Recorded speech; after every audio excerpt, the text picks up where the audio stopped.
So what are the stakes at this race? Well, it's not just about faster payments or cooler apps. Whoever builds the dominant digital infrastructure will be setting the rules of the global financial system. Of course, I'm a proud and patriotic American, and I want the US dollar to have a meaningful role in the digital world, but you don't have to be American to have similar interests. You just have to care about an open, competitive, and innovative financial system. Okay then, welcome back, ladies and gentlemen. This is going to be a very interesting video, and I wanted to start with that. I want to reiterate what Rosie Royce, who was the 43rd Treasury of the United States and board member at Ripple, or currently is a board member over at Ripple. I want to reiterate what she said there, and that is that this isn't just about innovative, cool technology. This is about monetary, fiscal dominance globally. And if you look at why America is the most powerful nation in the world, there are a few reasons. One, of course, is its currency is the dominant currency of the world. It's the kind of world reserve currency. The other one is because it has the largest technology companies under its jurisdiction. And actually with crypto, you have a race, a technological race, but also a fiscal race that is leveraged off of this technology. And I believe because America has not gone down the CBDC route, unlike other nations, I believe that they're going to look for public distributed ledgers to be leveraged to ultimately enable dollar dominance and to sort of further them in this global arms race, as it were, around the evolution of money on distributed ledger technology. It truly is an exciting time to be alive, and this is one reason I'm unbelievably bullish on projects such as Stellar Lumens, of course Ripple, but this is predominantly going to be focused on Stellar Lumens and their perfect positioning within South America, which all 12 countries within, and we're talking Argentina, Bolivia, Brazil, Chile, Colombia, Ecuador, Guyana, Paraguay, Peru, Suriname, Uruguay, and Venezuela, all of these countries already use in some degree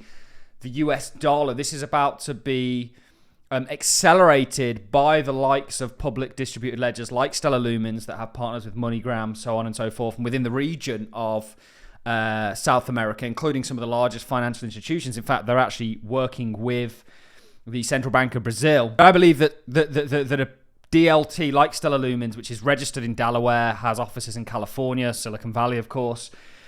I believe something like Stellar Lumens is ultimately going to be used by the United States to essentially win this arms race and propagate dollar dominance globally, which is very clearly the agenda. Before we get into all of this, and this video was really, I guess, inspired by something that the Stellar.org X account actually posted, and it was about combating inflation, and it spoke about a sort of $300 billion parallel economy that was happening in Argentina, which was a dollar economy along with their peso, the Argentinian peso. Stable coins are going to essentially fill this role, feed that dollar demand and need, and in doing so actually help with of course, US dominance, but US fiscal issues like the debt markets. What I want to do before we get into all this is actually pivot to a Fed member, Moran. He's one of the most dovish Fed members. He's all about interest rate cuts. Actually talking about this in a little bit more detail, and then we'll show you some of what Stellar are doing and really the direction that all of this is going in. You know, this is one reason I'm unbelievably bullish on this technology is because I understand they're part of a bigger plan. We've been saying well before the Genius Act, well before Trump even got elected, that the United States was going to adopt this technology, and there were some key players, predominantly in my opinion, Ripple and Stellar, that were really designed from inception to enable this kind of internet of value. And actually, if you look at who formed them, it was the same people that were essentially involved with the PayPal mafia, so on and so forth. In fact, people on Founders Fund sit on the board of Stellar, including the Stellar Development Foundation, including Sam Altman from OpenAI. They did try OpenCoin, which then became Ripple and then split into to Ripple and Stellar. But let's play this clip of the Fed's Miram, and then we'll talk about Stellar, Latin America, and sort of the market that's really going to see, I think, a lot of dollarization. And I think Stellar's the lead player there. I think Ripple also potentially. But I think Stellar as far as stablecoins is concerned, is literally positioned with all the partnerships that they have to be the rails upon which this evolved money future is ran upon. Let's dive into what Miran has to say. Sector estimates compiled by Federal Reserve staff roughly project stablecoin uptake reaching between $1 trillion and $3 trillion by the end of the decade. For reference, the Fed grew its holdings of U.S. Treasury securities by just over $3 trillion during the latest round of quantitative easing in response to the COVID-19 pandemic. In total, under $7 trillion in Treasury bills are outstanding today. If these forecasts prove accurate, the magnitude of additional demand from stablecoins will be too large to ignore. The innovation of public blockchains means that stablecoins can trade freely on rails that anyone in the world can use. This advancement represents potentially transformational change for consumers and businesses outside the US, particularly those in emerging market economies or even advanced foreign economies, with burdensome restrictions on their payment systems. In many jurisdictions, low-friction payment rails are unavailable. Banking services to convert local currency or assets into dollars may be limited. Basic banking services themselves may be limited. And billions of people worldwide are subject to capital controls preventing convertibility and access to dollars. Globally, savers disproportionately favor dollar-denominated assets, and the ubiquity of capital controls is indicative of that revealed preference.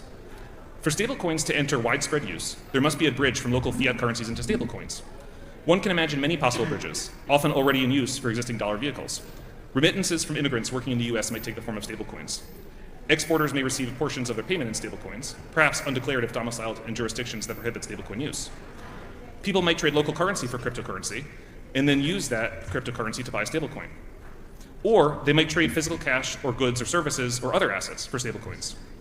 Stablecoins merely make it easier to traverse some of these bridges and increase incentives for doing so, because once stablecoins are in circulation in an economy, they can circulate more freely and cheaply behind capital controls than traditional forms of dollar payments. These bridges will not be frictionless or have infinite capacity.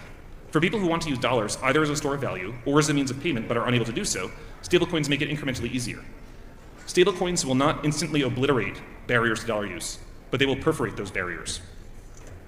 Reserve assets and currency provided by the US are global public goods, but some jurisdictions prohibit their citizens' enjoyment of them. Stablecoins might establish an easier means for the financially repressed to enjoy these global public goods and evade draconian restrictions on their finances. For individuals and businesses in many nations, especially those in which dollars are used for large purchases like homes, this also leapfrogs the challenges of high and unstable inflation or volatile exchange rates. Given what I've just said, you're all probably understanding why it is I played that clip. That is a Fed board member, Moran, essentially talking about the dollarization of other countries via stablecoins and how that might introduce purchasers, because these stablecoins are typically backed by treasuries, federal debt. You know, you've got the kind of dollarization and you've got the introduction of a purchase to the debt markets. And I think South America is perfect. And it's really interesting because Stellar, he speaks about on-ramps and off-ramps. They've been putting in the work in regards to that. You know, if you look at what they did in Afghanistan, they essentially enabled people to be able to get money and off-ramp and on-ramp it. If you look at what they're doing with MoneyGram and all the partnerships that they have, it's really about allowing for adoption of stablecoins in a kind of domestic, local manner. It's interesting. They actually posted this. It says, fighting inflation is one of the most common stablecoin use cases to hear about. But what happens to stablecoin adoption when countries like Argentina start to solve the problem of inflation? It talks about the $3 billion kind of issue, and Argentina is one of the biggest countries in South America. It's interesting because we just gave them, I think, the US just gave Argentina a $20 million loan. Scott Besson, Argentina is a systemically important US ally, and the US Treasury stands ready to do what it needs in regards to its mandate. It talks about direct currency purchase and purchase of US dollar denominated government debt and Treasury exchange stabilization funds, so on and so forth. It's interesting, there was some news from Bolivia, which is another South American country, having its kind of Milei moment, if you will, and them actually securing a $3.1 billion financing deal. I think South America, again, which consists of those 12 countries, is perfectly positioned to get dollarized to more of a degree. It already is to somewhat of a degree. For example, in Ecuador, you actually already have the US dollar is the official national currency. In Venezuela, US dollar is heavily used in daily transactions due to hyperinflation. In Argentina, US dollar is widely used for savings, real estate, and big purchases. In Peru, US dollar commonly used for saving and some large transactions. In Uruguay, US dollar is accepted in many stores, used in contracts and property pricing. In Bolivia, US dollar is used for savings and business transactions. In Paraguay, the US dollar is regularly used in border regions and businesses. In Chile, the US dollar is accepted for tourism and some large purchases. In Colombia, the US dollar is, of course, used in tourism and some savings. Brazil, sometimes used in tourism, businesses, and less common than other countries. In Guyana, US dollar is often used in commerce and tourism. And in Suriname, the US dollar is used in some business transactions. So there's already a clear kind of adoption or use of the US dollar taking place. And actually stable coins that are facilitated on public DLTs like Stellar are largely going to amplify this. You're effectively going to see more of a dollarization take place now that it's more easily accessible. Merchants can onboard via it than you already do. And South America, I think, has a population akin to, a little bit smaller perhaps, the United States. The United States has about 6x the whole of South America's GDP, but it's still a significant potential purchaser of dollars, user of dollar-backed stablecoins, and thus government debt. And I think ultimately this is why, or this is one damn good fundamental reason why you're going to see the likes of Stellar Lumens do extremely well, because it's one of the best positioned to actually enable what is very, very clearly being signaled as an agenda by the US government themselves, by the Federal Reserve themselves. You had Moran talking about the use of stablecoins there. And back to what Rosie Royce said at the start, who was the 43rd Treasurer, this is a matter of national or global relevance, certainly fiscal relevance, dominance, and ultimately, because they're not implementing a CBDC in America, that's going to fall to private companies, non-profits that are centered in America, such as Stellar and potentially Ripple. But this was largely around about Stellar, which I actually think is a little bit better positioned for more local, perhaps domestic use of stable coins, but also the institutional use, but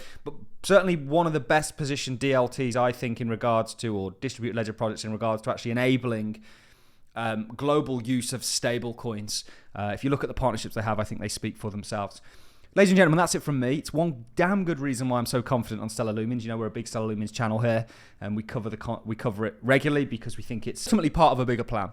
That's it from me, guys. I'm going to love and leave you all. Thanks, everyone, for watching. I'll see you in the next.